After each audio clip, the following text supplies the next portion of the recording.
வணக்கம் viewers, welcome to கருவேப்பிலை சமையல். இன்றைக்கி நான் கன்னியாகுமரி மாவட்டம் ஸ்பெஷல் ஒரு ஸ்வீட்டோடு நான் உங்ககிட்ட வந்திருக்கேன். என்னென்னு கண்டுபிடிச்சிட்டிங்களா? என்ன? ஓ, கரெக்ட். முந்திரி கொத்து.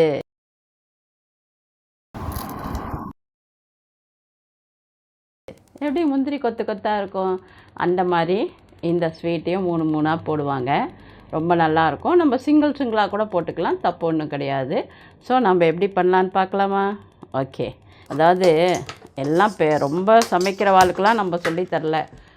சின்ன குழந்தைகள் நிறையா பேருக்கு தெரிய மாட்டேன்றது, மாவு அரைக்கிறது கூட தெரிய மாட்டேன்றது. கேட்டால் நிறையா பேர், அதனால தான் நான் மாவு அரைக்கிறத போட்டேன். அதனால் என்ன மாவு அரைக்கிறதெல்லாம் போட்டிருக்கீங்களே மாமின்னு கேட்டுறாதீங்க. நிறையா குழந்தைகள் பாவம் தெரியாமல் தவிக்கிறதுங்க, அதுக்கு போட்டிருக்கேன். இப்போது நம்ம முந்திரி கொத்து எப்படி பண்ணலான்னு பார்க்கலாம். பாருங்கள், பைத்தம்பருப்பை பற்றி நான் சொல்லிகிட்டே போகலாம். குழந்தைகளுக்கு நல்ல ஆரோக்கியம், ஸ்ட்ரென்த்து கிடைக்கும். பெரியவாளுக்கு எல்லாத்துக்குமே முட்டி வலியே வராது. ஸோ இந்த முழு பைத்தம்பருப்பு, அதாவது தோலோடு இருக்கணும், அதுதான் இங்கே ரொம்ப இம்பார்ட்டண்ட்டு. இப்போ நான் இந்த பாத்திரத்தில் பாதி, அதாவது இது எவ்வளோ இருக்கும்னா 100 கிராம் தான் நான் போட்டிருக்கேன். சரிங்களா? கொஞ்சமாக தான் பண்ண போகிறேன். 100 கிராம் பைத்தம்பருப்பு தோலோடு வாங்கிக்கோங்க. இம்பார்ட்டண்ட்டே என்னென்னா, தோலில் இருக்கிற சக்தி எல்லாருக்கும் போகணும். இதை நீங்கள் 1 மாதம் கூட வச்சு சாப்பிட்லாம், கெடாது. சரிங்களா? இது ரொம்ப ஃபேமஸ் அங்கே திருநெல்வேலி, கன்னியாகுமரியிலலாம் இதை பண்ணி வச்சுட்டு யார் வந்தாலும் கொடுப்பாங்க. ஸோ நம்ம அதை இன்றைக்கி எப்படி பண்ணலான்னு பார்க்கலாம். ஸோ இப்போ நம்ம என்ன பண்ணியிருக்கோம், வறுத்துட்டுருக்கோம். இது எப்படி வறுக்கணுன்னா, இப்போ இந்த கலரை பார்த்துக்கோங்க. அதுக்கப்புறம் பாருங்கள், நான் வறுத்து காமிக்கிறேன் பாருங்கள். டார்க்கு சிவப்பு கலரில் ஆகிடும், அந்த அளவுக்கு வறுக்கணும். பாருங்கள், பச்சை கலர் எண்ணெய் கலர் ஆகிடுச்சு பார்த்தீங்களா? நல்ல வாசனை வரும். அந்த வாசனை உங்களுக்கு க்ளீனாக தெரியும் வறுபட்டுடுதுன்னு. அந்த மாதிரி இந்த பாருங்கள், சவுண்டு கூட கேட்குறது பாருங்கள். இந்த மாதிரி வறுத்து எடுத்துக்கணும். இது நல்லா ஆறின பிறகு மிக்சியில் அரைக்கணும். ரொம்ப நைஸாக அரைக்கக்கூடாது, சும்மா ஓரளவுக்கு நைஸாக இருக்கணும், அவ்வளோதான். அப்படி பண்ணால் தான் டேஸ்ட்டு நல்லாயிருக்கும். சரிங்களா? அதனால் இப்போ நான் என்ன பண்ணுறேன், இதை எடுத்து அப்படியே ஒரு தட்டில் போட்டுருவேன். அதுக்கப்புறம் என்ன பண்ணுறோம், நம்ம இங்கே பாருங்கள், தேங்காய் துருவி வச்சுருக்கேன் கொஞ்சமாக, ஒரு அரை மூடி. இது 100 கிராமுக்கு அரை மூடி தேங்காவை நான் மிக்சியில் அப்படியே துருவலை, மிக்சியில் அப்படியே ஓட்டி வச்சுட்டேன். அதையும் நம்ம என்ன பண்ணணும்னா செவக்க வறுத்துக்கணும். ஏன்னா இது 1 மாதம் இருக்கணும் இல்லையா, கெடாமல் இருக்கணும் இல்லையா. அதனால் நம்ம என்ன பண்ணணும், செவக்க வறுத்துக்கணும் தேங்காயை. ரொம்ப செவந்தாலும் டேஸ்ட் இருக்காது. ஓரளவுக்கு லைட் ப்ரௌன் வந்துடுச்சுன்னா ஆஃப் பண்ணிவிடுங்க. அதுவே அந்த சூட்டுக்கு நல்லா ஒரு ஃப்ரை ஆகிடும்.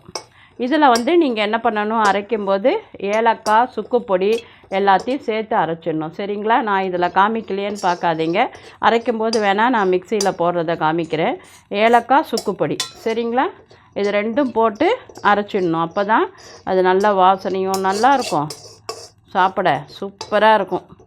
நீங்கள் குழந்தைகளுக்கு வேறு ஏதாவது சேர்க்கணுன்னா நல்லா பொரிச்சிட்டு முந்திரி, வேர்க்கடலை கூட சேர்த்துக்கலாம். ஆனால் நார்மலாக அதெல்லாம் சேர்க்காம தான் பண்ணுறாங்க. நம்மளுக்கு வெரைட்டிஸ் வேணும்னா நம்ம ஆட் பண்ணிக்கலாம். ஏதாவது டிஃப்ரெண்ட்டாக பண்ணணும் அப்படின்னா ஏதாவது ட்ரை ஃப்ரூட்ஸ் கூட சேர்த்து பண்ணிக்கலாம். எள்ளு சேர்த்துக்கலாம், அந்த மாதிரி உங்கள் இஷ்டம். நான் எள்ளெல்லாம் போட போகிறதில்ல, வெறும் பாசிப்பருப்பு, தேங்காய், ஏலக்காய், சுக்குப்பொடி. இங்கே பாருங்கள், நல்லா தேங்காய் எண்ணெய் எடுத்து நல்லா பொரிஞ்சிடுது, அவ்வளோதான். இந்த அளவுக்கு லைட் ப்ரௌன் வந்தால் போகிறோம். ஆஃப் பண்ணிவிட்டு அந்த சூட்லேயே வைங்க. இதுலேயே நம்ம ஏலக்காய், சுக்கு சேர்த்துட்டு இதை பைத்தம்பருப்பை தனியாக பொடி பண்ணிக்கணும். கொஞ்சம் ஆறட்டும், வெயிட் பண்ணுவோம். ஆறின உடனே இதை தனியாக பொடி பண்ணிவிட்டு அப்புறம் இதில் போட்டு மிக்ஸ் பண்ணி பிசையணும். அது இல்லாமல் வெல்லத்தை நம்ம கரைச்சி ரெடி பண்ணி வச்சுக்கணும். கொஞ்சம் ஆறட்டும், நான் அதுக்கப்புறம் வெல்லம் எப்படி ரெடி பண்ணணுன்னு காமிக்கிறேன். இப்போ பாருங்கள், நான் இதை எப்படி அரைச்சி எடுத்துகிட்டு வந்திருக்கேன் பாருங்கள். இந்த ஸ்டேஜுக்கு தான் வரும், ரொம்ப அப்படியே நைஸாக வராது. இப்படி தான் இருக்கும் பருப்பு, நம்ம வறுத்த பாசி பருப்பு. பார்த்துக்கோங்க, இந்த ஸ்டேஜில் தான் நம்ம அரைக்க முடியும். ரொம்ப நைஸ் மாவாக வராது. ஏலக்காய் பொடி போட்டாச்சு, சுக்குப்பொடி போட்டாச்சு. இப்போ தேங்காய் வறுத்ததையும் நம்ம கொட்டிடுறோம். சரிங்களா? இது ரெடி ஆகிடுது. தேங்காய், ஏலப்பொடி, சுக்குப்பொடி இது அப்படியே இருக்கட்டும். நம்ம இப்போ வெல்லம் எப்படி ரெடி பண்ணலான்னு பார்த்துடலாம். இப்போ இதுலேயே நம்ம வெல்லம் போட்டுடலாம். இப்போது நான் எவ்வளோ பயிர் எடுத்தேனோ அதே அளவுக்கு தான் வெல்லம் எடுத்திருக்கேன். வெல்லத்தை போட்டுடுவோம். போட்டுட்டு தண்ணி ஊற்றுவோம். கரையட்டும். அதுக்கப்புறம் வடிகட்டிட்டு கொஞ்சம் ஒரு திக்காக ஒரு லைட்டாக ஒரு கம்பி பதத்துக்கு பண்ணிவிட்டு அதில் ஊற்றி பிசைஞ்சு லட்டு பிடிச்சிடலாம். சரிங்களா? இப்போது இது நல்லா கரைஞ்ச உடனே வடிகட்டிடுவோம். வடிகட்டிட்டு ஒரு கம்பி பதத்துக்கு நான் உங்களுக்கு காமிக்கிறேன். கரைஞ்சி வடிகட்டின பிறகு உங்களுக்கு காமிக்கிறேன். பாருங்கள், இப்போது நம்ம வடிகட்டி எடுத்துகிட்டு நம்மளோட தண்ணி வந்து நனையிற அளவுக்கு ஊற்றினோம். வெல்லம் நனையிற அளவுக்கு தண்ணி ஊற்றினோம். இங்கே பாருங்கள், இந்த அளவுக்கு இருந்தால் போதும் உங்களுக்கு. சரிங்களா? கொஞ்சம் அணைச்ச உடனே பார்த்தீங்கன்னா இப்படி லேசாக விடும். இதுதான் பதம். இப்படி இந்த பதத்தை எடுத்துன்ட்டு ரொம்ப அப்படியே பாகெல்லாம் பார்க்கணுன்னு இல்லை. இதை என்ன பண்ணணும், இதை எடுத்து வச்சுன்ட்டு இங்கே பாருங்கள், இந்த சூடாக இருக்கும்போதே இந்த பருப்பில் ஊற்றி கலரணும்.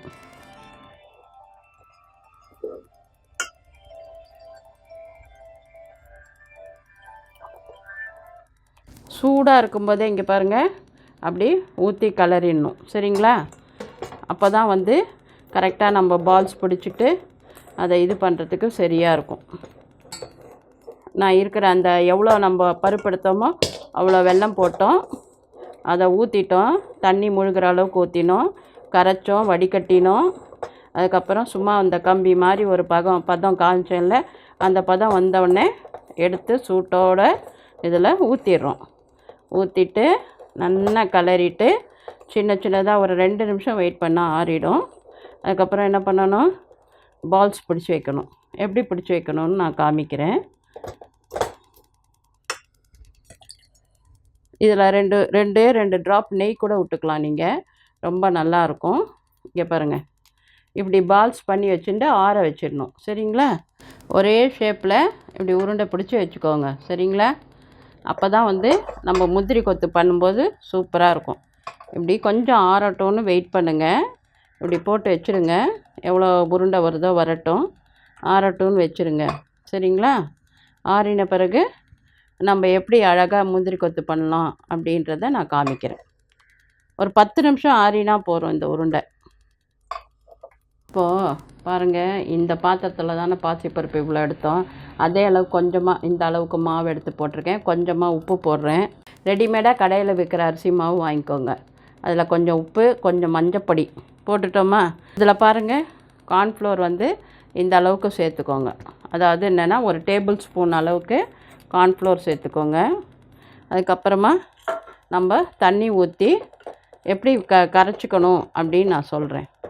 அதாவது இதை 3ஐயும் முந்திரி கொத்துன்றதுனால சேர்த்து போட்டு தான் பொரிக்கணும். இங்கே பாருங்கள், இதுதான் பதம். கரெக்டாக அதில் அது முழுகும். நம்ம எண்ணெயில் போடலாம். இப்போ எண்ணெய் வச்சிடலாமா? முந்திரி கொத்து முழுகிற அளவுக்கு நம்ம எண்ணெய் எடுத்துக்கிறோம். எண்ணெய் எடுத்துன்ட்டு என்ன பண்ணணும், எண்ணெய் நல்லா காயணும். காஞ்ச உடனே டக்குன்னு போட்டு எடுக்கணும் நீங்கள். அதனால் போட்ட உடனேயும் டக்குன்னு திருப்பிடக்கூடாது. இதெல்லாம் பார்த்துக்கோங்க. நல்லா எண்ணெய் காஞ்சிடுத்துனா சிம் பண்ணிவிடுங்க, அதுக்கப்புறம் போடுங்க. இப்போ பாருங்கள், இது முந்திரி கொத்துன்றதுனால நம்ம என்ன பண்ணணும், ஒன்றொன்றாவும் நான் போட்டு காமிக்கிறேன். இங்கே பாருங்கள், 1 2 3 இந்த 3ஐயும் இப்படி போட்டுட்டு 3ஐயும் கலந்துட்டு ஒன்றா அப்படி போடணும். சரிங்களா? ஒன்றொன்றாவும் நான் உங்களுக்கு போட்டு காமிக்கிறேன். ஆனால் நார்மலாக முந்திரி கொத்துனாலே என்ன பண்ணுவாங்க, ஒன்றொன்னா உங்களுக்கு பிகினர்ஸ்னால் ஒன்றொன்னா தானே போடுவீங்க. அதனால் அப்படி ஒன்றொன்னா போட்டு காமிக்கிறேன். ஆனால் முந்திரி கொத்துனா 3 சேர்ந்து போட்டால் தான் அது சூப்பராக இருக்கும். சரிங்களா? இப்போ பாருங்கள், போட்டு கொஞ்ச நேரம் ஆகிடுத்து. நம்ம அதுக்கப்புறம் தான் திருப்புறோம். சரிங்களா? அந்த மாதிரி பொறுமையாக திருப்பிக்கோங்க. பாருங்கள், இப்போ நம்மளோட இதை தனித்தனியாக போட்டிருக்கேன். அப்படியே முந்திரி கொத்து மாதிரி நம்ம அடுக்கிக்கலாம். இந்த மாதிரி நல்லா ஆனவுடனே நம்ம எடுத்துட்டோன்னா நம்மளோட முந்திரி கொத்து ரெடி ஆகிடும். 1 மாதம் வரைக்கும் நீங்கள் வெளியில் வச்சு ஜம்முன்னு சாப்பிட்லாம். பாருங்கள், பிகினர்ஸாக இருந்தால் கொஞ்சம் மாவை திக்காகவே கலந்துக்கோங்க. ரொம்ப தண்ணியாக கலந்துட்டிங்கன்னா உருண்டை வந்து எண்ணெயில் கரைஞ்சிடும். அதனால் கூடுமான வரைக்கும் ஒரு உருண்டை போட்டு செக் பண்ணிக்கோங்க, நல்லா வருதான்னு பாருங்கள். இல்லைன்னா மாவை இன்னும் கொஞ்சம் திக்னஸ் பண்ணிக்கோங்க. கடையில் விற்கிற இடியாப்ப மாவுன்னு கேட்டுக்கோங்க. அதில் கொஞ்சம் கார்ன்ஃப்ளோரோ இல்லை மைதா மாவோ 1 ஸ்பூன் ஆட் பண்ணிக்கோங்க. ஆட் பண்ணிவிட்டு கொஞ்சம் உப்பு, கொஞ்சம் மஞ்சப்பொடி போட்டு நல்லா கலந்துட்டு ஒரு ஒரு உருண்டையாக நம்ம உருண்டை எடுத்து போட்டு எடுத்தோன்னா நம்மளோட முந்திரி கொத்து ரெடி ஆகிடும். இது வந்து ஆக்சுவலாக 1 மாதம் வரைக்கும் வச்சு சாப்பிட்லாம். யாராவது வீட்டுக்கு வந்தாலும் அந்த காலத்துலலாம் இது ரொம்ப ஹெல்த்தியாக இருக்கும். குழந்தையிலேருந்து பெரியவாளுக்கு நம்ம கொடுக்குற ஸ்வீட்டு கூட ஆரோக்கியமான ஸ்வீட்டாக கொடுத்தாங்க அந்த காலத்தில். இப்போ நம்மளாலாம் உடம்பு வணங்கி பண்ண முடியறதில்ல. சரிங்களா?